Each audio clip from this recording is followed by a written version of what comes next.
ആദ്യമേ ഞാൻ 5 പേരുടെ പേരുകൾ പറയാം. അത് കഴിഞ്ഞ് വൺ ബൈ വണ്ണായിട്ട് ഒന്ന് ചെറുതായിട്ട് പരാമർശിച്ച് പോവാം. അതിനെ സമയം നമുക്കുള്ളൂ. ഒന്നാമത്തെ വൈദ്യൻ എന്ന് പറയുന്നത് സൂര്യനാണ്. രണ്ടാമത്തെ വൈദ്യൻ എന്ന് പറയുന്നത് ജലമാണ്. മൂന്നാമത്തെ വൈദ്യൻ എന്ന് പറയുന്നത് അന്നമാണ്. നാലാമത്തെ വൈദ്യൻ എന്ന് പറയുന്നത് എന്താണ്? മനസ്സാണ്. പഠിച്ചോണം, ഹൃദയസ്ഥമാക്കണം. അഞ്ചാമത്തെ വൈദ്യൻ എന്ന് പറയുന്നത് ലംഘനം, പരമൌഷധം. എന്താണ് ലംഘനം? ഉപവാസം. ഇപ്പൊ കുറച്ചു നേരം ആയി കഴിയുമ്പോ എന്നോടുള്ള ഇത് അകൽച്ച കുറഞ്ഞു വരും. ഒരു ശിഷ്യ പാരസ്പര്യത്തിൽ അങ്കിതമാകണം ജ്ഞാന സമ്പാദനം എന്നാണ്. മനസ്സിലായി? അതുകൊണ്ട് സ്ഥിരമായിട്ട് ഒരു ഗുരുവാണെന്നെങ്കിൽ ക്ലാസ് എടുക്കുന്നെങ്കിൽ ആ ഗുരുവായി തീരും നിങ്ങൾ. മനസ്സിലായോ? ഈ ട്യൂഷൻ സമ്പ്രദായമൊക്കെ പലരും ക്ലാസ് എടുത്ത് കഴിയുമ്പോൾ അതുമായിട്ട് ഇതാകും. അതുകൊണ്ടാണ് നമ്മൾ ഈ ഗുരുകുല വിദ്യാഭ്യാസമൊക്കെ പണ്ട് നല്ല മികവുണ്ടായി. മനസ്സിലായി? നിങ്ങളുടെ കാര്യത്തിൽ 10 കുട്ടികൾ സ്ഥിരമായിട്ട് യോഗ സാധനയ്ക്ക് വരികയാണെങ്കിൽ അവരെ നല്ല രീതിയിൽ മോൾഡ് ചെയ്തെടുക്കുക. നിങ്ങൾ സാധകരാണ്, അവർ സാധകരാകണമെന്നില്ല. നമ്മുടെ സാധന അവരിലേക്ക് നമുക്ക് എന്ത് ചെയ്യാൻ പറ്റും? കൊടുക്കാം, പ്രസരിപ്പിക്കാം. 5 കാര്യങ്ങൾ എഴുതിയ മനസ്സിൽ എഴുതിയോ? അത് തലയിൽ നമ്മുടെ ശക്തി കുറയാതിരിക്കാൻ നമ്മളത് വീണ്ടും വീണ്ടും എടുത്തോണം. വിദ്യ മാത്രം കുറയും. റേക്കിയൊക്കെ ഇതുമായിട്ട് ബന്ധം ഞാൻ പഠിച്ചിട്ടില്ല.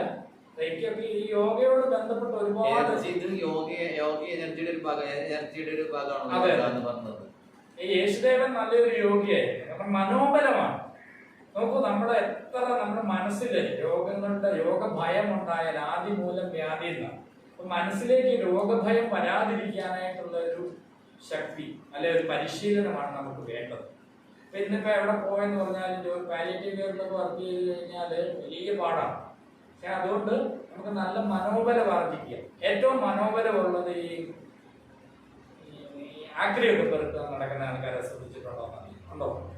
ആക്രിയൊക്കെ പെറുക്കാൻ ഈ തമിഴ്നാട്ടിൽ നിന്നൊക്കെ വരുന്ന ഇങ്ങനെ വീടുകളൊക്കെ കയറി ഇറങ്ങി വരുന്ന അവരെത്ര വൃത്തികെട്ട സ്ഥലങ്ങളിൽ നിന്ന് ഏത് സാധനം അടിച്ചു വാരി അമർത്തലൊക്കെ തുടങ്ങുന്ന സമയത്ത് ഈ ആവറേജ് ബാഗുകൾ ആക്കി ഫ്ലൂയിഡ് ഒക്കെ കലർന്ന അല്ലെങ്കിൽ രക്തമൊക്കെ കലർന്ന ബാഗുകളോ ഒക്കെ ചാക്കിനകത്ത് കെട്ടിയിടും. അപ്പൊ അവരെ ആൾക്കാർ കാണാതെ ഇങ്ങനെ വരുന്നവർ വലിച്ചു വാരി അടിച്ചെടുത്ത് പെട്ടെന്ന് ചാക്കിൻ്റെ അകത്ത് ഇട്ടുകൊണ്ടേ വിൽക്കും.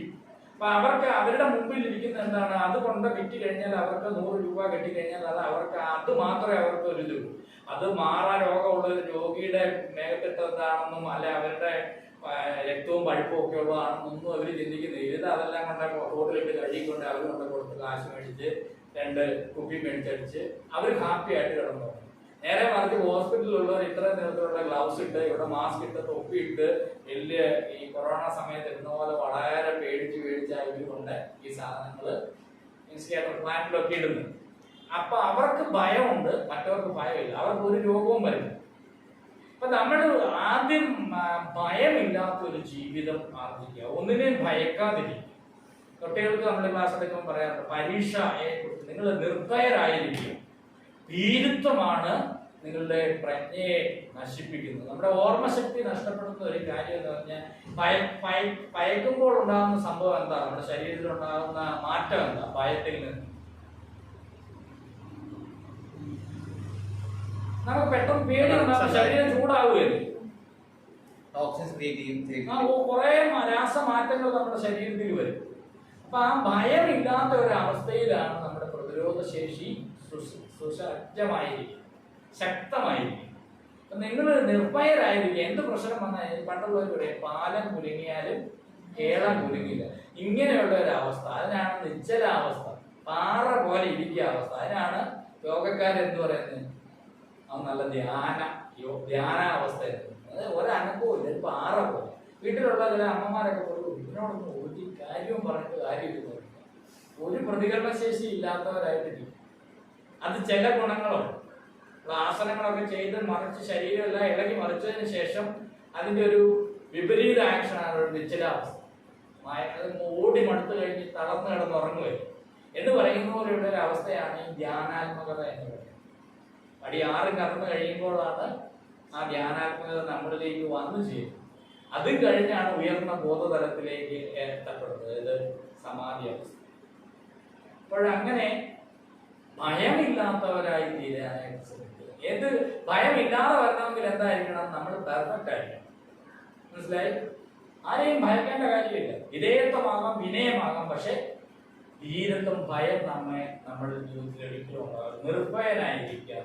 നിർഭയത്വമാണ് ഏറ്റവും വലിയ ശക്തി. എത്ര ബലവാനാണേലും നിർഭയത്വമുള്ള ഒരാളുടെ ഇരിക്കില്ല, ഒന്നും നേടാൻ കഴിയില്ല. അത്രമാത്രം മനോബലമാണ് നമ്മൾ ആദ്യം എല്ലാത്തിനെയും ഒന്നിനെയും ഭയക്കാതിരിക്കുക. ചിലർ പറയും ദൈവഭയം വേണം. എനിക്ക് അതിനോട് പോലും യോജിപ്പില്ല. കാരണം ദൈവം നമ്മളിൽ തന്നെയാണ്.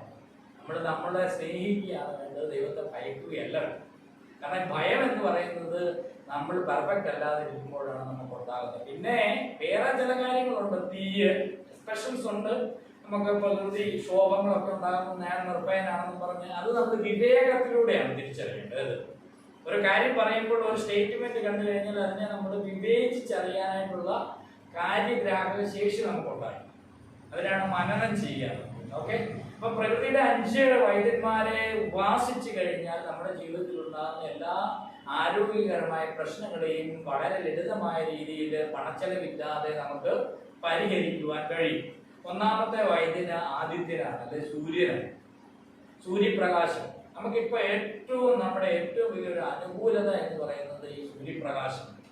സൂര്യപ്രകാശവും മനസ്സും, പ്രകൃതി പ്രതിഭാസങ്ങളായിട്ടുള്ള സൂര്യചന്ദ്രാദികൾ, നക്ഷത്രങ്ങളെല്ലാം തന്നെ മനുഷ്യ മനസ്സിനെ ഏറ്റവും കൂടുതൽ സ്വാധീനിക്കുന്ന പ്രതിഭാസങ്ങൾ.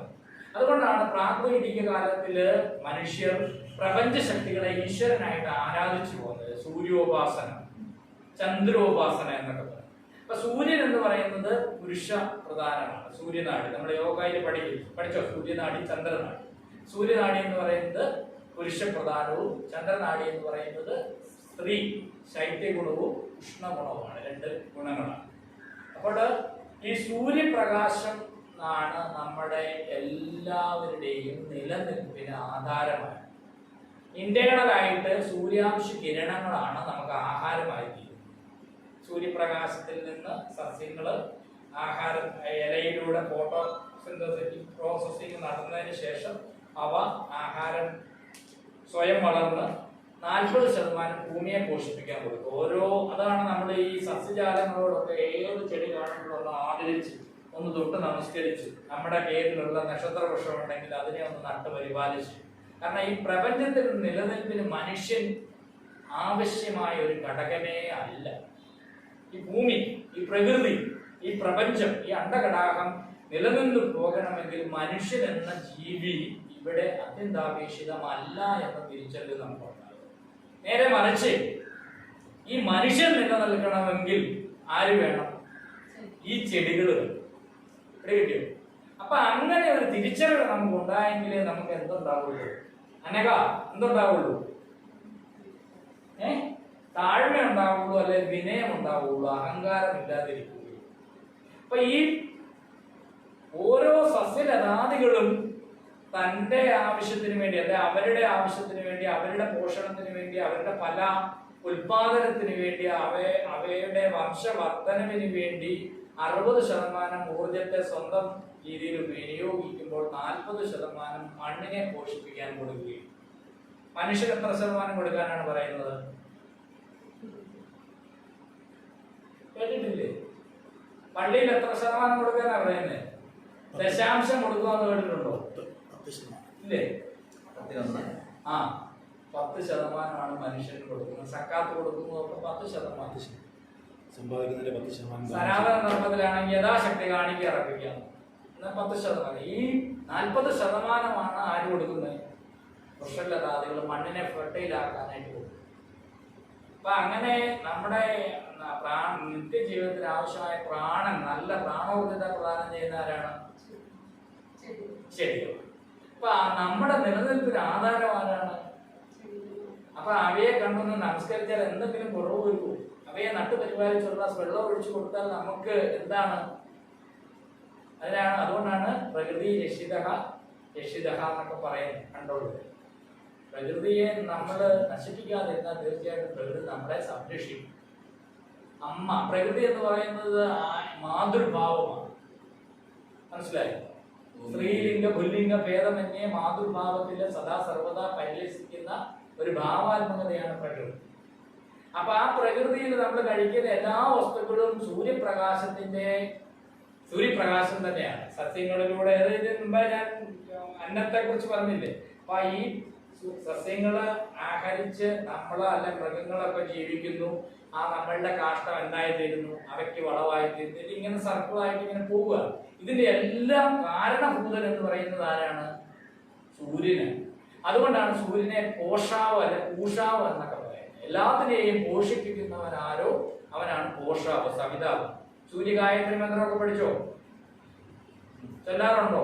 എപ്പോഴും ഉരുവിട്ടുകൊണ്ടിരിക്കേണ്ട ഒരു മന്ത്രമാണ്. ജാതി മത ഭേദമന്യേ എല്ലാവരും ഏത് സമയവും ഉരുവിടാവുന്ന ഒരു മന്ത്രമാണ്. പ്രത്യേകിച്ച് നിഷ്ഠകളോ ചിട്ടകളോ ഒന്നുമില്ല. എപ്പോഴും ഇങ്ങനെ നിങ്ങൾ ചുമ്മാ ഇരിക്കുമ്പോഴും കിടക്കുമ്പോഴും ഒക്കെ ചുമ്മാ അശുദ്ധ ചിന്തകളൊന്നും വരാതെ മനസ്സിനെ നിർമ്മലമാക്കുന്നതിനും നമ്മളെ ശക്തിപ്പെടുത്തുന്നതിനും ഒക്കെ ഉപകരിക്കുന്ന ഒരു മന്ത്രമാണ് സൂര്യഗായത്രി. ഓം ഭൂർഭുവഃ സ്വഃ തത്സവിതുർവരേണ്യം ഭർഗോ ദേവസ്യ ധീമഹി ധിയോ യോ ന പ്രചോദയാത്. എന്താണ് ധിയോ യോ ന? നമ്മുടെ ബുദ്ധിയെ, ഈ ലോകത്തുള്ള സമസ്ത വസ്തുക്കളെയും പോഷിപ്പിക്കുന്ന പ്രകാശിപ്പിക്കുന്ന അലയോ സൂര്യദേവ, എന്റെ ബുദ്ധിയെ പ്രകാശിപ്പിക്കണം. ബാക്കിയുള്ളവർക്കൊക്കെ ബുദ്ധിയല്ല പ്രകാശിപ്പിക്കും. എന്നെ ഒരു മനുഷ്യനാക്കി തീർക്കാനായിട്ട് എന്റെ ബുദ്ധിയെ നീ യോജിപ്പിക്കണമേ. എനിക്ക് സദ്ബുദ്ധി തന്നെ. നല്ല ബുദ്ധി ഉണ്ടെങ്കിൽ എന്താണ്? നമ്മുടെ കർമ്മങ്ങളൊക്കെ നന്മയുടെ പക്ഷത്തായിരിക്കും, ധർമ്മപക്ഷത്തായിരിക്കും. അധർമ്മത്തിലേക്ക് നമുക്ക് പോകാൻ കഴിയാതിരിക്കണമെങ്കിൽ നമുക്ക് ബുദ്ധിക്ക് എന്തുണ്ടായിരിക്കണം? നന്മ ഉണ്ടായിരിക്കണം, വെളിവുണ്ടായിരിക്കണം. അതുകൊണ്ട് അല്ലയോ സൂര്യദേവ, ബുദ്ധിയെ അനുദിനം പ്രകാശിതമാക്കണമേ. അതുകൊണ്ട് അത് എപ്പോഴും ഇങ്ങനെ ഉരുവിട്ടുകൊണ്ടിരിക്കും. അറിയാവോ അനക്കെ? അറിയാം. അറിയാന്നുണ്ടെ ഇന്ന് മുതൽ ഇങ്ങനെ എപ്പോഴും അതിൻ്റെ അകത്ത് യാതൊരു വിഭാഗീയതയില്ല. ഇത്രയേ ഉള്ളൂ, ഞാൻ പറഞ്ഞ കാര്യമേ ഉള്ളൂ. അതുകൊണ്ട് എപ്പോഴും ഇങ്ങനെ ഉരുവിടാവുന്ന ഒരു മന്ത്രമാണ് സൂര്യഗായത്രി. അപ്പൊ അങ്ങനെ ഈ സൂര്യന്റെ സാമീപ്യം ഇത്രയും ലഭിക്കുന്ന നമ്മളാണ് ഏറ്റവും ഭാഗ്യവാന്മാർ. കാരണം നമുക്ക് ഇത്രമാത്രം ലൈംഗിക ക്ഷമതയുള്ള ഒരു ദേശക്കാർ വേറെ ഇല്ല. ഇന്ത്യക്കാരോട് പാശ്ചാത്യർക്കുള്ള ഏറ്റവും വലിയ അസൂയാണ്. കാരണം അവർക്ക് എല്ലാ വർഷവും ഓരോ കുട്ടികളും. ടൈപ്പന്മാർക്കൊക്കെ ലൈംഗിക ക്ഷമത വളരെ കുറവാണ്. കാരണം അതുകൊണ്ടാണ് ഈ നമ്മുടെ കോവളത്തൊക്കെ വരുമ്പോൾ അവര് എന്ത് ചെയ്യുന്നത്? സൂര്യസ്നാനം ചെയ്യുന്ന കണ്ടിട്ടില്ലേ?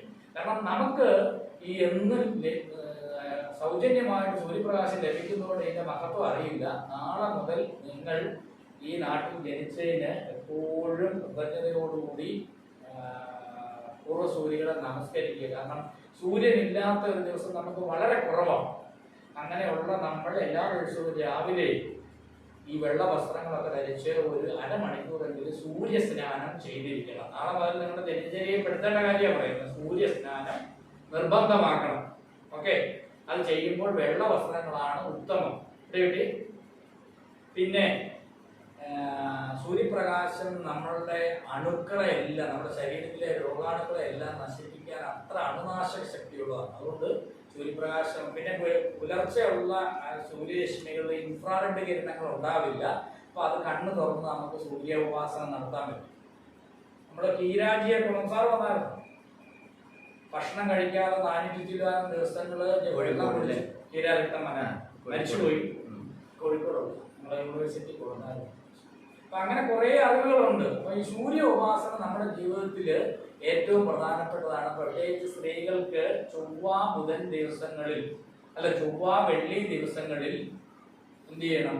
എള്ളെണ്ണ തേച്ച് അല്പം ഇളവേല് കൊണ്ട് കുളിക്കുകയാണെങ്കിൽ തൈറോയിഡ് പ്രശ്നങ്ങൾ ഉണ്ടാകില്ല, തൈറോയിഡ് വരാതിരിക്കും.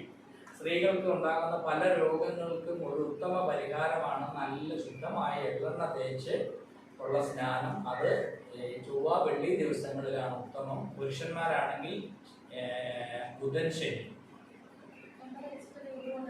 എള്ളെണ്ണ തേച്ച് ചെറിയ വെയിൽ കൊള്ളുക. ഇനി വെയിൽ കൊള്ളാൻ പറ്റിയില്ലെങ്കിലും എള്ളെണ്ണ തേക്കുക. എള്ളെണ്ണ നിങ്ങളുടെ ജീവിതത്തിൽ വളരെ വലിയ അത്ഭുതകരമായ ഗുണങ്ങൾ ചെയ്യുന്നതാണ്. ശുദ്ധമായ എള്ളാട്ടിയ എണ്ണ ഒരു ദിവസം. ഓയിൽപ്പുള്ളിലേക്ക് പഠിപ്പിച്ചോ?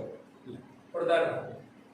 ഓയിൽ പുള്ളിങ് ഒരു മാസത്തിൽ ഒരു ദിവസമെങ്കിലും ഓയിൽ പുള്ളിങ് എള്ളെണ്ണ ഉപയോഗിച്ച് മാർക്ക് ഉപയോഗിച്ച് പല്ല് തേച്ചിട്ട് ആ എള്ളെണ്ണ തുപ്പിക്കളയുകയാണെങ്കിൽ നമ്മുടെ ശരീരത്തിൽ അടിഞ്ഞുകൂടിയിരിക്കുന്ന ടോക്സിൻ വിഷങ്ങളൊക്കെ ഏതെങ്കിലും തരത്തിലുള്ള വിഷങ്ങൾ ഉള്ളിൽ ചെന്നിട്ടുണ്ടെങ്കിൽ അതിനെ കളയാനായിട്ടുള്ള യോഗ തെറാപ്പിയിലുള്ളതാണ്. അപ്പൊ എള്ളെണ്ണ നല്ലെണ്ണ എന്നൊരു പേര് എള്ളെണ്ണയ്ക്ക് മാത്രമേ ഉള്ളൂ. അപ്പൊ നിങ്ങളുടെ ജീവിതത്തിൽ സൂര്യൻ പ്രധാനപ്പെട്ട ഒരു പങ്ക് വഹിക്കണം. സൂര്യ അസ്തമയത്തിന് ശേഷം ഭക്ഷണം കഴിക്കാതിരിക്കുകയാണെങ്കിൽ ഒട്ടുമിക്ക രോഗങ്ങളിൽ നിന്ന് നിങ്ങൾക്ക് മുക്തി ലഭിക്കും. രോഗപ്രതിരോധ ശേഷി കൂടും. നമുക്ക് ഈ ബയോബ്ലോക്ക് അനുസരിച്ചുള്ള സമയക്രമമൊക്കെ പഠിക്കുമ്പോൾ ഹയർ സ്റ്റഡീസിലൊക്കെ പഠിക്കാം. അപ്പൊ അതൊന്നും പഠിച്ചില്ലെങ്കിൽ നിങ്ങൾ അസ്തമയത്തിന് മുമ്പ് അഥവാ ഇനി നിങ്ങൾ ഭക്ഷണം കഴിക്കാൻ പരമാവധി സമയം 7:30 രാത്രി ഭക്ഷണം. ഇല്ലെങ്കിൽ കരൾ രോഗം ഉണ്ടാകും. ലൈറ്റായിട്ട് ഭക്ഷണം കഴിക്കരുത്. പരമാവധി നേരത്തെ കഴിക്കുക. പരമാവധി വെയിൽ കൊള്ളുക. സൂര്യനെ അത്രമാത്രം നമ്മൾ പ്രണയിക്കണം. ഞാനൊക്കെ നല്ല ആവി വരുവാണെങ്കിൽ നട്ടുച്ചയ്ക്ക് നല്ല നിങ്ങളത് ചെയ്യണമെന്ന് ഞാൻ പറയുന്നില്ല. നല്ല വെയിലത്ത് ഞാൻ നിൽക്കും. അതാണ് ശരീരം വിയർത്ത് കഴിയുമ്പോൾ ഒരു കുളിര് വരും സ്വാഭാവികമായി. ആ കുളിരങ്ങ് നിൽക്കും. പിന്നെ ആവി എന്ന് പറഞ്ഞൊരു സംഭവമേ എന്ന് പറഞ്ഞ് നിങ്ങൾ അതൊന്നും ഫോളോ ചെയ്യണമെന്നില്ല. നിങ്ങൾ അതിലേക്കൊന്നും ആയിട്ടില്ല. നമ്മൾ സാധാരണഗതിയിൽ വേനലിനെ ചൂടിനെ പ്രതിരോധിക്കണമെങ്കിൽ ഉഴുന്ന് കലർന്ന ഭക്ഷണങ്ങൾ വർജിക്കുക. ഉഴുന്ന് ശരീരത്തിലെ ജലത്തെ ഏറ്റവും വലിയ ജലത്തെ ഇല്ലായ്മ ചെയ്യുന്ന ഒരു വസ്തുവാണ് ഉഴുന്ന്. ഉഴുന്ന് കലർന്ന ഭക്ഷണങ്ങൾ വേനൽക്കാലത്ത് വർജിക്കുക. പകരം മോര്, നെയ്യ് നെയ്ക്കുക, തൈര് കടഞ്ഞ മോര് കൂടുതലായിട്ട് ഉപയോഗിക്കുക. വസ്ത്രങ്ങളാണെങ്കിൽ മഞ്ഞ വസ്ത്രങ്ങളാണ് ഏറ്റവും കൂടുതൽ ശരീരത്തെ കുളിർമയുള്ളതാക്കുന്നത്. അതുപോലെ തന്നെ മഞ്ഞ പൂക്കൾ ഉണ്ടാകുന്ന ചെടികളുടെ ഫലങ്ങളോ കായ്കളോ കഴിക്കുക. വേനൽക്കാലത്ത് ഉണ്ടാകുന്ന ഒക്കെ തന്നെ മിക്കവാറും മഞ്ഞ ഇതായിരുന്നു, വെള്ളരി വർദ്ധത്തിൽപ്പെട്ടതൊക്കെ. അതൊക്കെ നമ്മുടെ ശരീരത്തെ കുളിർമയുള്ളതാക്കുന്നതിന് ഉപകരിക്കുന്നതാണ്. പിന്നെ നമുക്ക് ചന്ദനം, രാമച്ചം, പിന്നെ തേറ്റാമ്പരല്, ഇതൊക്കെ ശരീരത്തെ നല്ല കുളിർമയുള്ളതാക്കുന്ന പാനീയങ്ങൾ ഉണ്ടാക്കാൻ നല്ലതാണ്. അപ്പൊ സൂര്യനെ കുറിച്ച് ഞാൻ വളരെ കുറച്ചേ പറഞ്ഞുള്ളൂ. ഒന്നുമില്ല, ഇങ്ങനെ സൂര്യൻ ഉണ്ടെന്ന് മാത്രമേ പറയുന്നുള്ളൂ. സമയം 15 മിനിറ്റും 10 മിനിറ്റും ഒന്നും ആവില്ല. അടുത്തത് ജലമാണ്. നിങ്ങളുടെ ഓർമ്മയിലിരിക്കുന്ന സൂര്യനാണ് മഹാവൈദ്യരിൽ ഒന്നാമത്തെ ആളെന്ന് ഓർത്തിരിക്കുക. ഒന്നും കൊണ്ടില്ലേ ഒരു പട്ടിയ പൂച്ചയൊക്കെ മേലായി വന്നു കഴിഞ്ഞാൽ വെയിലത്ത് കിടക്കുന്ന ശ്രദ്ധിച്ചിട്ടുണ്ടോ എന്നറിയില്ല. അതുകൊണ്ട് വെയിൽ കൊള്ളുക എന്നുള്ളത് പ്രധാനമാണ്. പ്രത്യേകിച്ച് നിങ്ങളുടെ വീട്ടിൽ ഗർഭിണികൾ ആരെങ്കിലും ഉണ്ടെങ്കിൽ അവരോട് പറയുക കുറച്ചെങ്കിലും വെയിൽ കൊള്ളാൻ. ഇല്ലെങ്കിൽ ലക്ഷക്കണക്കിന് രൂപ ഐസിയുയിൽ കൊച്ചിനെ നിറവില്ലാത്തതിന് വെക്കേണ്ടതായിട്ടുണ്ട്. ഒരുപാട് കാര്യങ്ങളുണ്ട്, നിങ്ങൾ പഠിക്കുക. അടുത്തത് ജലമാണ്. ജലം ജീവജലം എന്നാണ് പറയുന്നത്. ജലം എന്നതിന്റെ അർത്ഥം എന്താണ്? ജീവനെ ലയിപ്പിച്ചിരിക്കുന്നത്. ജീവന്റെ ജായും ലയിപ്പിക്കുക എന്നുള്ളതിന്റെ ലായും കൂടെ ചേർന്നാണ് ജലം എന്നതിനെ നാമകരണം ചെയ്തത്. കൂടുതലൊക്കെ പഠിക്കണമെങ്കിൽ മൊസാറോ മാധവിന്റെ ഹിഡൻ മെസ്സേജ് ഓഫ് വാട്ടർ എന്ന് അങ്ങാണ്ട് പറഞ്ഞ പുസ്തകമുണ്ട്. ജലത്തിന് പറയാനുള്ളത് മലയാളത്തിലുണ്ട് പുസ്തകം. ലോകത്തിലെ ഏറ്റവും വിൽപ്പന നടന്നിട്ടുള്ള പുസ്തകങ്ങളിൽ ഒന്നാണ് ജലത്തിന് പറയാനുള്ളത്. വായനാശീലം ഉള്ളവർ മേടിച്ചാൽ മതി. മൊസാറു മാട്ടുവിന്റെ ജലത്തിന് പറയാനുള്ളത് എന്നുള്ളത്. അപ്പൊ നമ്മുടെ ജീവിതത്തിൽ എപ്പോഴും ജലം, നമ്മുടെ ശരീരത്തിലെ ജലം എത്ര ശതമാനമാണ്? പ്രപഞ്ചത്തിലെ ജലം എത്ര ശതമാനമാണ്? ഏറ്റവും സിംഹഭാഗം ഉള്ളത് എന്താണ്? ജലമാണ്. അപ്പൊ നമ്മുടെ water the elixir of life എന്നാണ് പറയുന്നത്. ജീവജലം എന്നാണ്. ജീവന്റെ ഉത്ഭവം എവിടെ നിന്നാണ്? നമ്മുടെ നിത്യജീവിതത്തിലെ ജലം വളരെ പ്രാധാന്യം അർഹിക്കുന്ന ഒരു കാര്യമാണ്. പ്രത്യേകിച്ച് പെൺകുട്ടികളോട് എനിക്ക് പറയാനുള്ളത്, ഞാൻ അമല ഹോസ്പിറ്റലിലായിരുന്നത് കാണുന്നത് കൊച്ചു കുട്ടികൾ മുതൽ വളരെ രോഗങ്ങളായിട്ട് വരുന്ന അവരെയൊക്കെ ഡോക്ടർമാർ കാണുമെന്ന് പറഞ്ഞ് പിള്ളേർ ഇതുപോലെ ഒരു കുപ്പിയും കൊണ്ട് പോകും. അമ്മ കുട്ടിക്കകത്ത് വെള്ളം കൊടുക്കും. ആ വെള്ളം ഒരു കവള് കുടിച്ചാൽ 2 കവള് കുടിച്ചിട്ട് തിരിച്ച് അതേ കൂടി കൊണ്ടുവരും. പിള്ളേരോട് ചോദിക്കും പറയുന്നത് ടോയ്ലറ്റിൽ പോകാനുള്ള ബുദ്ധിമുട്ട്. കാരണം ഹൈജീൻ പ്രശ്നമുണ്ട്, പലര് കയറുന്നതാണ്. അപ്പൊ അങ്ങനെ അങ്ങ് ശീലമായി കഴിയുമ്പോഴത്തേന് ശരീരം ദാഹം എന്നുള്ള ഒരവസ്ഥ ഈ കുട്ടികളിൽ ഇല്ലാതെ വരും. അത് പല രോഗങ്ങൾക്കും കാരണമാണ്. ഒരു മനുഷ്യൻ എത്ര വെള്ളം കുടിക്കണം? നിങ്ങളുടെ WHO ഒരു കണക്കുണ്ട്. 3 ലിറ്റേഴ്സ്. 4 ലിറ്റേഴ്സ് അങ്ങനെ കണക്കൊന്നും അല്ല ഉള്ള, പല കണക്കല്ല. ഒരു കണക്ക് ലോകാരോഗ്യ സംഘടന പറയുന്നത് 22 കിലോ ഭാരത്തിന് 1 ലിറ്റർ വെള്ളം എന്നാണ്. നിങ്ങൾക്ക് എത്ര സാമാന്യ ആൾക്കാരൊക്കെ ഒരു 66 കിലോ 60 കിലോ ഒക്കെ കാണുമോ? കേട്ടിട്ടില്ലേ? ഇത് ആദ്യം കേൾക്കുക. PSCക്കൊക്കെ വരുന്ന ക്വസ്റ്റ്യനാണ്.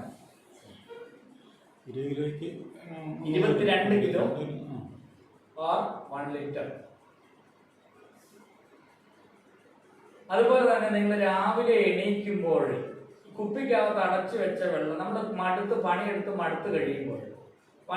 മടുത്ത് കഴിയുമ്പോൾ നമുക്ക് എന്തുണ്ടാവും? വായിക്കോട്ടം ഉണ്ടാവും. അപ്പൊ അതിന്റെ അർത്ഥം എന്താണ്? Yes, very good. പേരെന്നാ? സജിത. നല്ലൊരു ഉത്തരം പറഞ്ഞിരിക്കുക. ഇങ്ങനെ ഉത്തരം പറഞ്ഞെങ്കിൽ മാത്രമേ ഞങ്ങൾക്ക് ഊർജം ഉണ്ടാവൂ, അല്ലേ മാഷെ? സജിത പറഞ്ഞു നമ്മുടെ ശരീരത്തില് പ്രാണന്റെ കുറവ് വരുന്നത് കൊണ്ടാണ് ഇത് ഓട്ടുവാറുള്ളത്. അപ്പൊ നമ്മൾ ബുദ്ധിയുള്ളവരാണെങ്കിൽ, ഒന്നെങ്കിൽ യോഗ പഠിച്ചവരാണെങ്കിൽ ഒരു ബ്രീതിങ് എക്സസൈസിൽ ഏതെങ്കിലും ഒക്കെ എടുക്കാം. അപ്പൊ ആവി വരുന്നു, അപ്പൊ എന്താണ് എടുക്കേണ്ടത്? ശീതളി. അപ്പൊ എന്താ, നമ്മൾ ഉഷ്ണത്തെ അല്ല, നല്ല ദാഹം വരുന്നു, വെള്ളം കിട്ടാൻ ഒരു മാർഗവും ഇല്ല, എന്ത് ചെയ്യണം? സ്വസ്ഥമായിട്ട് ശീതളി ചെയ്യും. അപ്പൊ എന്താണ്, ശകലം ശമനം കിട്ടും. മനസ്സിലായി? ഇപ്പൊ അങ്ങനെ ഓട്ടുക വരുമ്പോ നമ്മൾ എന്ത് ചെയ്യണം? രക്തത്തില് ഓക്സിജന്റെ അളവ് കുറവായതുകൊണ്ട് ഇങ്ങനെ എടുത്തു കഴിയുമ്പോഴത്തേന് കുറച്ച് നമ്മൾ ഇത് ചെയ്യുന്നു, അതിനൊക്കെ കൂടി അത്ര നമ്മൾ ഓക്സിജൻ തിരിച്ചു കിടക്കാനുള്ള ഒരു ടെക്നിക്കാണ്. മനസ്സിലായി? അപ്പൊ അങ്ങനെ വരുന്ന സമയത്ത് നമ്മൾ വെള്ളം കുടിക്കുക, അല്ലെ വെള്ളം മുഖം കൊടുത്ത് കഴുകുക. എന്നാലും എന്താണ്, ഈ വെള്ളത്തിൽ എന്താ ലയിച്ചേക്കുന്നത്? വെള്ളത്തിന്റെ തന്മാത്രകൾ എന്നാക്കിയ H2O. അപ്പൊ ആ H2O ഈ വെള്ളത്തിന് മാത്രമുള്ള ഒരു സവിശേഷത എന്ന് പറഞ്ഞാല് അതിനെ കൊല്ലാൻ പറ്റില്ല. ഉടൻ പുനർജനി തേടുന്ന ഒരു വസ്തുവാണ് വെള്ളം. നിങ്ങൾ വെള്ളത്തെ തിളപ്പിച്ചു കഴിഞ്ഞാൽ വെള്ളം മരിച്ചു കഴിഞ്ഞാൽ ആ മരിച്ച വെള്ളത്തെ മരിപ്പിച്ച് തന്നെ ഇരുത്തണമെങ്കിൽ ഇതുപോലെ കുപ്പിക്കകത്ത് പെട്ടെന്ന് അടച്ചു വെച്ചാൽ അത് മരിച്ചു തന്നെ ഇരിക്കും. ഇങ്ങനെ മൃതപ്രായമായ ജലത്തെ പൂജിക്കുന്നത് കൊണ്ടാണ് നമ്മളിൽ പലരും രോഗികളാണ്. ശുദ്ധമായ വെള്ളം ആയുർവേദം അനുസരിച്ച് പറയുന്നത് പാനയോഗ്യമായ ജലം എന്ന് പറഞ്ഞാൽ സൂര്യനാൽ തപിപ്പിക്കപ്പെടുന്നതും ചന്ദ്രനാൽ ശീതീകരിക്കപ്പെടുന്നതുമാണ്. മനസ്സിലായി? നല്ല കിണറ്റിലെ അല്ല പുഴയിലെ വെള്ളം പകല് ഉച്ചയ്ക്ക് നല്ല വെയിലത്ത് സൂര്യനാൽ തപിപ്പിക്കപ്പെടും. സന്ധ്യ ആയിക്കഴിഞ്ഞാൽ ചന്ദ്രനാൽ ശീതീകരിക്കപ്പെടും. ചന്ദ്രസ്നാനമൊക്കെ ചെയ്തിട്ടുണ്ടോ? ചന്ദ്രസ്നാനം ചെയ്താൽ നല്ല സാഹിത്യാഭിരുചി ഉണ്ടാകും. നിങ്ങളാരെങ്കിലും സാഹിത്യവാസന ഉള്ളവരുണ്ടെങ്കിൽ നിലാവ് പൗർണമി രാവിലെ ഇങ്ങനെ രാത്രിയില് കൽപ്പവസ്ത്രമൊക്കെ ധരിച്ച് ചന്ദ്രസ്നാനം. നമ്മുടെ ഇവിടെ ആശ്രമത്തിലുണ്ട് ചന്ദ്രകുണ്ടും സൂര്യകുണ്ടും. ജഗ്ഗിവാസുദേവന്റെ ആശ്രമം, 2 കുളങ്ങൾ. അതിന്റെ ആരംഭകാലത്ത് അപ്പൊ ഈ ചന്ദ്രസ്നാനം നമ്മുടെ മനസ്സിനെ വളരെ നിലാവുള്ള രാത്രിയിൽ ഇങ്ങനെ നോക്കുവാണെങ്കിൽ നമ്മൾ ഒരുപാട് ഭാവന ഉണ്ടാകും. ഞാൻ പറഞ്ഞത് എന്റെ ഏറ്റവും ഇഷ്ട വിനോദങ്ങളിൽ ഒന്നാണ് ഈ ചന്ദ്രസ്നാനം. അപ്പൊ ജലം നിങ്ങളുടെ ജീവിതത്തിൽ ഒരുപാട് മാറ്റങ്ങൾ, നിങ്ങളുടെ ജീവിതത്തിൽ നല്ല ഒരു സ്വാസ്ഥ്യത്തെ തരണമെങ്കിൽ നിങ്ങൾ രാവിലെ എണീക്കുമ്പോഴേ 5-നും 7-നും ഇടയ്ക്കുള്ള സമയത്ത് ശാന്തമായിട്ടിരുന്ന് ജലം കഴിക്കണം, ജലം കുടിക്കരുത്. ആചമന വിധി പ്രകാരം വേണം വെള്ളം. ആചമനം എന്ന് പറഞ്ഞാൽ അങ്ങനെ ഈ ഭക്ഷണം കഴിക്കുന്നതിന് മുമ്പ് നമ്മൾ ശകലം വെള്ളം എടുത്തിട്ട് ഇങ്ങനെ ഇലയിൽ കാണിച്ചിട്ട് ശകലം എടുത്തിട്ട് ഇങ്ങനെ കഴിക്കരുത്. അത് എവിടെ വരെയാ വരുന്നത്? ഹൃദയകമലം വരെയേ ഉള്ളൂ, ഇവിടെ വരെയേ ഉള്ളൂ, ആമാശയത്തിലേക്ക്. ആ രീതിയിൽ വേണം വെള്ളം. ശരിക്കും നിങ്ങൾക്ക് ഉണ്ടാകുന്ന എല്ലാ രോഗങ്ങളെയും ഇല്ലായ്മ ചെയ്യാനായിട്ട് ഈ പാനവിധി അനുസന്ധാനം ചെയ്താണ്. നല്ല ഒരു ചെമ്പ് കുടത്തിന്റെ അകത്ത്, ഒരു മൺകുടത്തിന്റെ അകത്ത് മാത്രം അടച്ചു വെച്ചാൽ ഈ ജലത്തിന് എപ്പോഴും നല്ല ജീവസുറ്റതായിട്ടുള്ള ജലമുണ്ട്. ഈ കുപ്പിക്കകത്ത് അടച്ചു വെച്ച് കഴിഞ്ഞാൽ അതിനെ ജീവിക്കാൻ സമ്മതിക്കാതെ മൃതമായ വെള്ളമാണ് നിങ്ങൾ കുടിക്കുന്നത്. മൺകലത്തിന്റെ അകത്താണെങ്കിൽ മാത്രമേ. പിന്നെ ചെമ്പിന്റെ അകത്ത് എന്ന് പറഞ്ഞാൽ സ്ഥിരമായിട്ട് ഉപയോഗിക്കുന്ന ചെമ്പ് അല്ലെങ്കിൽ ക്ലാവ് ചുവന്ന നമുക്ക് ഛർദിക്കും, അത് സൂക്ഷിക്കണം.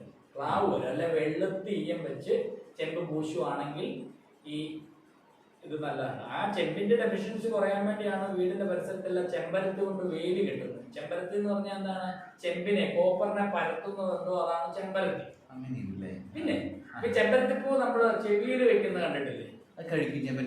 കഴിക്കാൻ ചെവി വെച്ച് കഴിഞ്ഞാൽ എന്താണ്? ചെമ്പരത്തി ഏറ്റവും കൂടുതൽ തണുപ്പിനെ പ്രദാനം ചെയ്യുന്ന ശീതഗുണപ്രകൃതമാണ്. അതുകൊണ്ടാണ് തലയ്ക്ക് ഹീറ്റാകുമ്പോൾ വട്ടുണ്ടാകുന്നവർക്ക് അല്ലെങ്കിൽ തല ചൂടാകുന്നവർക്ക്, തലയ്ക്ക് ഓളം ഉണ്ടാകുന്നവർ ചെമ്പരത്തി പൂ ചെവിയിൽ വെച്ചാല് തല തണുക്കും. അല്ലെങ്കിൽ നെല്ലിക്കായും തലയെ തണുപ്പിക്കുന്ന, തലയെ നല്ല ശരീരത്തെ നമ്മൾ തണുപ്പിക്കുന്ന. ഞാനൊക്കെ കുടിക്കുന്നത് നെല്ലിക്ക വെള്ളം. ഒരു ഗ്ലാസ് നെല്ലിക്ക വെള്ളം കുടിച്ചു കഴിഞ്ഞാൽ പിന്നെ ഒരു തണുപ്പ് പച്ച നെല്ലിക്ക, ഉണക്ക നെല്ലിക്കായിട്ട് വെന്ത വെള്ളം എടുത്ത് ഒരു 2 ഗ്ലാസ് കുടിച്ചു കഴിഞ്ഞാൽ ദാഹം തോന്നുന്നില്ല, ചൂടും തോന്നുന്നില്ല. ഇപ്പൊ സിമ്പിൾ ടെക്നിക്കുകളുണ്ട്, പറഞ്ഞു തരികയല്ലോ. മനസ്സിലായോ? ഞാൻ സ്പോർട്സ് ചെയ്യുന്ന ആളാണ്. അപ്പൊ ഇങ്ങനത്തെ കുപ്പികളുടെ വെള്ളം കൊണ്ടുപോകാം. നിങ്ങൾ നടക്കുന്ന കാര്യമല്ല, കൊണ്ടുപോകുമ്പോൾ ഇപ്പൊ നിങ്ങൾ തിളപ്പിച്ച വെള്ളം എന്ന് പറഞ്ഞാൽ വെള്ളം ചാറുന്ന സമയത്ത് നമുക്ക് ലഭ്യത അനുസരിച്ച് കിട്ടുന്നത്, നമ്മുടെ വീട്ടിൽ അഴുക്ക് വെള്ളമൊക്കെ ആണെങ്കിൽ വെള്ളം എന്തെങ്കിലും ഔഷധങ്ങളൊക്കെ ഇട്ട് വേണം തിളപ്പിക്കുക. അതല്ലേ ഒന്നും ഇട്ട് തിളപ്പിച്ചില്ലേ നിങ്ങൾ നല്ല സ്പടിക ബോട്ടിലിൽ എങ്ങാനും മുകളിൽ ടെറസിന്റെ മുകളിൽ കയറ്റി വെച്ചിട്ട് നല്ലൊരു വെള്ള തുണി കെട്ടുക അതിന്റെ മുകളിൽ. മനസ്സിലായി? അങ്ങനെ മുകളിൽ എന്നിട്ട് പകൽ സൂര്യപ്രകാശം ഈ വെള്ളത്തെ ഊർജവത്താണ്. രാത്രി നിലാവുള്ള സമയത്ത് നിലാവ് കൊണ്ട് ഈ വെള്ളം എന്താണ് ഒരു ഹെൽത്ത് ഡ്രിങ്കായി. തിളപ്പിച്ച വെള്ളത്തിനെ വീണ്ടും നല്ലതാക്കാനാണ്. തിളപ്പിച്ച് കഴിയുമ്പോൾ അതിൻ്റെ അത് ജീവാണുക്കളെല്ലാം നഷ്ടപ്പെട്ട് ചുമ്മാ ഒരു വെള്ളമാകും. വെള്ളം മാത്രമേ ഉള്ളൂ. അതിനെ ജീവസ്വച്ഛതാക്കാനുള്ള രീതിയാണ് ഞാൻ പറഞ്ഞത്. മനസ്സിലായി? പാത്രത്തിൽ വെക്കുക, അല്ലെങ്കിൽ ഒരു ഇതിൽ വെക്കുക. മോഡൽ സ്പോർട്സിലൊക്കെ ആണെങ്കിൽ അങ്ങനെ ഒന്ന് നോക്കും. സൂര്യനും ചന്ദ്രന്റെയും ഗുണം ഇതിൻ്റെ അകത്ത് വരും. അല്ലെങ്കിൽ മൺകലത്തിന്റെ അകത്ത് എന്തെങ്കിലുമൊക്കെ ഔഷധ, രാമച്ചോ ചന്ദനമൊക്കെ എന്ന സുഖമെന്നറിയും. പ്രത്യേകിച്ച് സ്ത്രീകള് ചന്ദനം ദേഹത്ത് തേക്കുമ്പോൾ നമ്മൾ ചന്ദനം ഇങ്ങനെ അരയ്ക്കുമ്പോൾ അതിന്റെ മണം ആദ്യമേ ഉള്ളിൽ ചെയ്യുന്നത്. അങ്ങനെ ഉള്ളിൽ ചെന്ന് പ്രാണനില് ചന്ദനം കലർന്നതിന് ശേഷം അല്പം വായിലിടുക. എന്നിട്ട് ഈ ഭൂമധ്യത്തിൽ ഇവിടെയാണ് ചന്ദനം, ഇവിടെ ഈ വെട്ടില്ലേ, ഇവിടുന്ന് മുകളിൽ ഇങ്ങനെ ഇത്രയും വരെ ചന്ദനം തൊട്ടാല് ശരീരം സ്വീകരിക്കും. ഈ ഭംഗിക്ക് വേണ്ടി ഇവിടെ ഇങ്ങനെ തൊട്ട് വെച്ചിട്ട് ഒരു കാര്യമില്ല. മനസ്സിലായോ? അതുപോലെ ചെവിയുടെ പുറകിൽ ഇവിടെ ഏറ്റവും കൂടുതൽ സംവേദനക്ഷമതയുള്ളത് മനുഷ്യശരീരത്തിലെ ഏറ്റവും കൂടുതൽ സംവേദനക്ഷമ. അതുകൊണ്ടാണ് നമ്മൾ ഇങ്ങനെ ഇവിടെ ഈ ചെവിക്ക് പിടിക്കുന്നത്. കാരണം അവന്മാരെന്നെ ഇങ്ങനെ അത് പിന്നെ അവൻ ഒരിക്കലും മറക്കില്ല. കാരണം അവന്റെ ബുദ്ധിയാണ് അവിടെ ദീപ്തമാണ്. മനസ്സിലായി? ആ അർത്ഥത്തിലാണ് ഏർപ്പകൾ. ഇതെല്ലാം അർത്ഥം ഒന്നൊന്നിന് കണക്റ്റഡ് ആണ്. മനസ്സിലായി? ഇപ്പം ജീവിതത്തിൽ വെള്ളം എന്ന് പറയുന്നത് ഒരു പ്രധാന ഘടകമാണ്. കുറഞ്ഞത് ഒരു 3 ലിറ്റർ വെള്ളമെങ്കിലും ഇരുന്ന് കൊണ്ട് സാവധാനത്തിൽ കുടിക്കുക. മടക്കാതെ വെള്ളം കുടിച്ചാൽ ചിലപ്പോൾ നമ്മുടെ സമയം ദോഷമാണെങ്കിൽ ഒറ്റ അടിക്കും മേലോട്ട്. കാരണം ഈ വെള്ളം പോകുന്നതും ശ്വാസം പോകുന്നതും ഒക്കെ ഒരേ അനാട്ടമി പഠിപ്പിച്ച് കാണും അല്ലേ? എല്ലാം ഒരേ വഴിയിലൂടെയാണ്. അതുകൊണ്ട് വളരെ സൂക്ഷ്മതയോടുകൂടി കൈകാര്യം ചെയ്യേണ്ട, പ്രാർത്ഥനാ നിർഭരതയോടുകൂടി വേണം പാനം എന്നാണ് പറയുന്നത്. ജലപാനം. അപ്പൊ നല്ല ജലം കുടിക്കുക. എന്താണ് ഭക്ഷ്യയോഗ്യമായ പാനയോഗ്യമായ ജലം എന്നതിനെ കുറിച്ച് ഒരു അറിവുണ്ടായിരിക്കുക. കുപ്പിയിൽ കൊണ്ടുപോകുന്നുണ്ടെങ്കിൽ പ്ലാസ്റ്റിക്കിൽ കഴിയത്ര കൊണ്ടുപോകാതിരിക്കുക. അത്യാവശ്യത്തിന് വല്ല ഗ്രൗണ്ടിലൊക്കെ പോകുമ്പോൾ പ്രായോഗിക നോക്കുക. അല്ലാത്തപ്പോൾ അതിനോട് കൂടി പ്രായച്ചിത്തം ചെയ്യും. മനസ്സിലായി? ഇവിടെ കിട്ടിയോ?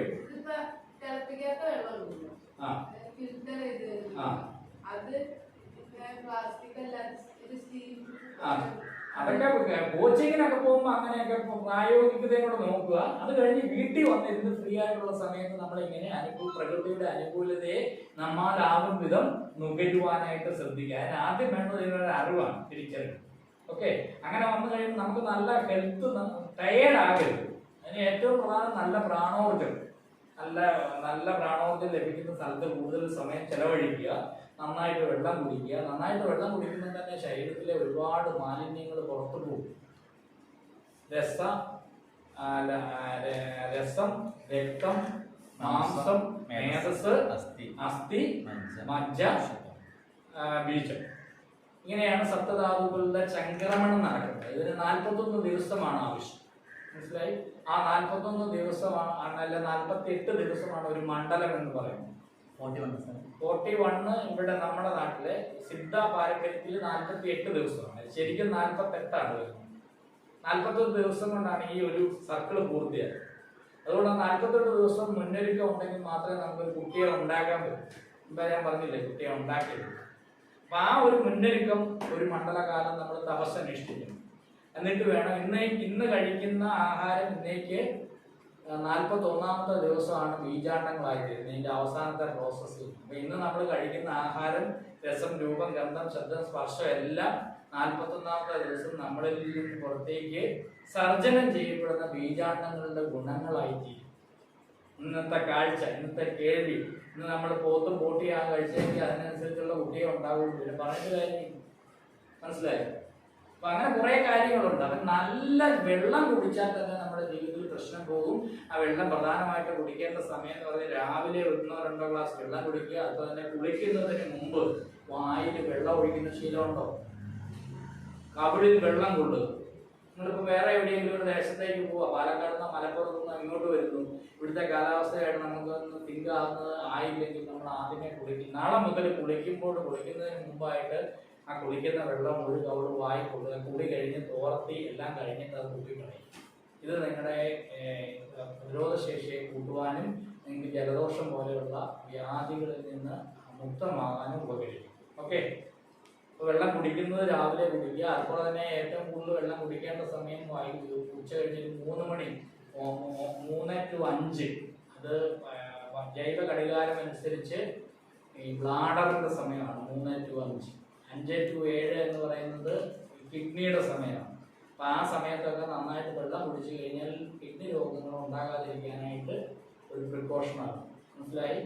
അപ്പൊ നല്ല വെള്ളം കുടിക്കുക. പരമാവധി നിങ്ങളുടെ നന്നായിട്ട് മൂത്രം പോയാൽ തന്നെ മലമൂത്ര വിസർജനത്തിലൂടെയും വിയർപ്പിലൂടെയാണ് നമ്മളിലെ മാലിന്യങ്ങളെല്ലാം തന്നെ പോകുന്നത്. പിന്നെ ഏറ്റവും കൂടുതൽ പോകുന്നതിലൂടെയാണ് നിശ്വാസവായുവിലൂടെയാണ്. നമ്മളുടെ നിന്ന് പുറത്തേക്ക് മാലിന്യങ്ങൾ പോകുന്ന വഴികളെല്ലാം കുറ്റമറ്റതായ രീതിയിൽ ശുചീകരിച്ച് വെക്കേണ്ട ഒരു അറിവ് നമുക്കുണ്ടാകണം.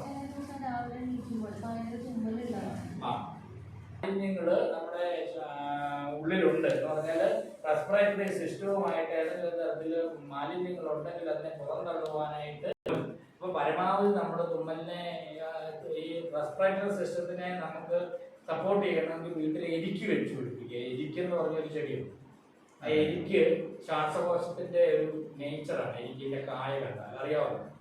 എരിക്കിന്റെ പൂവാണെങ്കിൽ വെള്ള എരിക്കിന്റെ പൂ ഉണക്കി കുടിച്ചിട്ട് പൗഡറാക്കി വെച്ചിട്ട് വെള്ളത്തിലിട്ട് അത് കുടിക്കുന്നത് നമുക്ക് എന്താണ് ഈ ശ്വാസകോശ സംബന്ധമായ കാര്യങ്ങൾക്ക് നല്ലതാണ്. അപ്പൊ തുമ്മൽ വരുമ്പോൾ ഈ റെസ്പിറേറ്ററി സിസ്റ്റത്തിനെ നമുക്കൊന്ന് ക്ലീൻ ചെയ്യുന്നതിന് വേണ്ടി നമുക്ക് ആവി പിടിക്കുന്നത് നല്ലതാണ്. കർപ്പിൾസൊക്കെ ഇട്ട് ആവി പിടിക്കുക, അതൊക്കെ ചെയ്യുക. പിന്നെ ഈ വായു വെള്ളം കൊള്ളുന്നത് ഇങ്ങനെയുള്ളതിനൊക്കെ ഏറ്റവും നല്ലതാണ്. അപ്പം ജലം നമ്മുടെ ജീവിതത്തിൽ വളരെ വലിയൊരു പങ്ക് വഹിക്കുന്നതാണ്.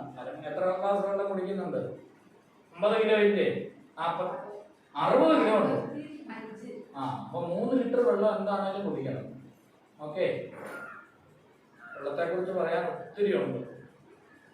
അപ്പൊ അവിടെ ഞാനിപ്പോ തക്കാളി ഒന്ന് നിർത്തുകയാണ്. വെള്ളത്തിന്റെ അടുത്തത് എന്താണ്? വായു. ഞാൻ പറഞ്ഞില്ല, 5 മഹാവൈദ്യന്മാരെ പറഞ്ഞൊന്നും വായു ഇല്ലായിരുന്നല്ലോ. അന്നം. അന്നത്തെ കുറിച്ച് നമ്മൾ അന്നമാണ് നമ്മൾ ആരാക്കി തീർക്കുന്നത്. നമ്മൾ എന്ത് കഴിക്കുന്നു അതാണ് നമ്മളായി തീരുന്നത്.